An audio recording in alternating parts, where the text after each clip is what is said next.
KPEL News Time is 8:14. Bernie, I got to say, this is a good bumper song right here. Rob threw in some good bumper music again. This reminds me of the Geico commercial. Does it? Yes. Okay, wait a minute. So that tells the age difference between the two of us. It makes you remember the Geico commercial and me remember high With school, salt and pepper, yeah. Yeah, because that's true. You were like 5, maybe. I was about 5. I mean, I didn't grow up listening to Salt and Pepper. Right. The commercial was catchy. Right. You know, I love where they're chasing the guy down, you know, who's mowing the lawn and telling him, push it. Oh, Lord, American TV. You got to love it. All right, so we have, yesterday there was a press conference. Brian Pope, our city marshal, held a press conference yesterday. There was discussions about Lafayette Parish Sheriff's candidate, Mark Garber. Mr. Brian Pope came here today at 7:10. He got to say his piece. 8:15 now in the morning, it is Mark Garber's turn to share his thoughts and perspective on the whole thing. So Brandon and I are very pleased that you agreed to come this morning, and thank you. Oh, thank you for having me. Good morning to y'all. Good morning, Katie Anna. Thank y'all for listening to KPEL this morning. Yep. I want to talk with you, about everything. Okay. So let's get into this. We'll talk a little bit about what Mr. Pope talked about and then also talk to you about your perception, which is what I really want to start with. Let's start with your perception. There was a lot of discussion about the Honduran television interview from 2013. Okay, so set the stage for us. What were you doing there? What happened? What was the surroundings and setting? I believe there was an accident in 2011 here in Lafayette City where a man fell to his death while he was working on an apartment roof. Now, the whole time I've been a felony prosecutor here in Lafayette Parish, I've also been allowed to maintain a civil practice. And I started off working for the insurance companies in an outside litigation firm. And what happened is it gradually evolved into me doing the work that I could do without, in a sense, stealing business from my benefactors, from the firm that had trained me and given me a job here when I wanted to hang out my own shingle. So it evolved into some workers' comp in my practice. So the widow of this man approaches me.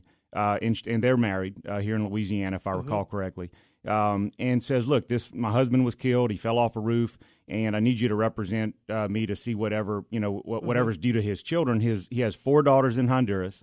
Their mother is a drug addict. She's out of the picture. They live with their grandmother in San Pedro Sula, which is one of the most violent cities in the world. So I looked at the case, and what I found was she said he had sent money to him every week, and I was skeptical. Being a longtime police officer and now a lawyer, you're very cynical. So I said, well, is there any proof of that? And she brought me a huge bag of Western Union receipts, and we charted these out on a spreadsheet. And sure enough, he was sending $500, $750, $1,000 every single week for years back to Honduras to care for his little 4 girls. kids. And so I take the case and fight a long legal battle with a roofing company and eventually come to a settlement. And the widow here got some money, and the rest of the money was apportioned to the children by law. It's laid out under Title 23 here in Louisiana. So I thought, well, I want to go and really protect these children, because I wasn't sure about their situation, and I was warned about the relatives possibly trying to get a hold of the money. Well, in what family situation do we not? That's in every family situation, right? Absolutely. Yeah. It's just, unfortunately, the darker side of human nature. Yeah. So I contacted an attorney in Honduras and set up a trust through that attorney, and the attorney would administer this money for the children rather than giving it to the grandma or a relative and things like that. It goes where it's supposed to go. Exactly. Okay. And ideally, the plan is and was for that to go toward their education. In Honduras, the education system is not what we're used to here, and the upper middle class and upper class get to go to schools that actually they learn English, and that gives a person a huge advantage later in life. Competitive edge, yeah. Right. So I fly to Honduras at my own expense and delivered the money to the attorney with these children. Actually met him in the lobby of a hotel, and the local media got wind of it and asked me to make some statements about law in the United States as it relates to work injuries. And this. And from a reporter standpoint, Brandon and I think we would do that too. You know what I'm saying? That would be the story we would cover too. And what does it mean, and what are the facts? So so this is where this whole interview comes from. Right. Okay. And they were very impressed that I would take the time to personally go fly there and hand deliver this money to these little girls. But I have 2 little girls, a 10-year-old and a 6-year-old, and it just hit me right. At my most basic level about human caring. It was about caring for fellow human beings. So I made some statements to the news media. I think that the transcript there, is pretty clear. They asked me about what rights people would have in the United States, and I told them, don't lie, don't use illegal drugs, report an accident, and you won't be deported. Because of filing a workers' comp claim, right? But it doesn't prevent you from being deported, right? I don't do immigration law. I've never practiced immigration law. Don't have any interest in practicing immigration law. This is simply, there's no retaliation by the federal government if you file a workers' comp claim. That's it. That's the only statement that I ever made. And you were answering to the news question. Yeah, correct, I see correct. Exactly and where it that's was, coming from. Right, yeah. completely misconstrued by our city marshal. So it wasn't you trying to solicit more business for yourself? Nowhere in that interview did I solicit business. Nowhere did I invite people to come to Louisiana. Nowhere did I solicit business. It was completely misconstrued and obviously intentionally for the purposes of a political hatchet job. Okay, and that's what I was going to ask you. What is your reaction to yesterday's press conference? Well, because we asked him saddened. his motivations. So we're curious about what you think. Look, I'm very saddened and shocked that they would come after me this way. Well, one particular opponent who knows who he is and his people are coming after me through the city marshal. It's despicable conduct. I'm saddened by it. I'm embarrassed by it, and I refuse to get down in the mud with them. I refuse to do it. No matter how many times they attack me, I'm not going to go there. But Marshal Pope knows what he did, and the candidate who's behind this knows what they did and why they did it, and it's obvious to everyone. Okay, let's talk a little bit about the legal process for us here in Lafayette from that perspective, from Mr. Pope's perspective. Okay, so gosh, it's been a couple of years now. We started out this morning on the show talking in general about what happens to you, for example, when you get an OWI, right? So we were talking about that, and somebody said, well, what do you mean you don't go to jail? And so you have to bond out, obviously, okay? So you have to do that. But Mr. Pope is asserting that, when you're in a situation where you've got all these people who commit these misdemeanors, and then you got more people who are committing crime because they know they can come to Lafayette and get it done, they're not going to sit in jail. So we want your thought on that process, because in Mr. Pope's statement yesterday to the press at his press conference, he basically said, well, I'm afraid he's going to do exactly what Sheriff Newstrom is doing, and that's going to, be a de facto situation where we're kind of like a sanctuary area for illegal immigrants. I'm so your completely confused about his whole statement yesterday, and I think the press was also. So he's never discussed this with me. I visited Marshal Pope's office, spoke to his deputies, and met with him, and we've spoken on the phone. He has my mobile phone number. He never discussed this issue with me.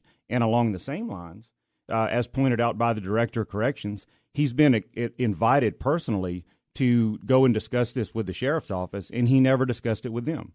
So I doubt the credibility and veracity of what he said. But as far as commenting on the situation, I'm not an official with the sheriff's office, and I would not step in front of Sheriff Newstrom and his command staff and comment on that. What I will tell you is, based on my experience as a felony prosecutor here in Lafayette Parish for over 6 years, I prosecuted many, probably dozens of cases that involved the statute of operating a vehicle without lawful presence. We had that law on the books here for years and years after September 11th, and if it was a felony if you didn't have a lawful presence to be in the United States and you were caught operating a vehicle. And we prosecuted those cases through the DA's office to the fullest extent that we could, and also prosecuted many felony cases, OWI and otherwise, violent crimes and burglaries against illegal aliens here in Lafayette Parish. They are treated exactly the same as any other group of people. In fact, they're people. Okay, there's no group, there's no them and others and all that kind of stuff like was intimated yesterday. People are people. If they break the law, they get prosecuted.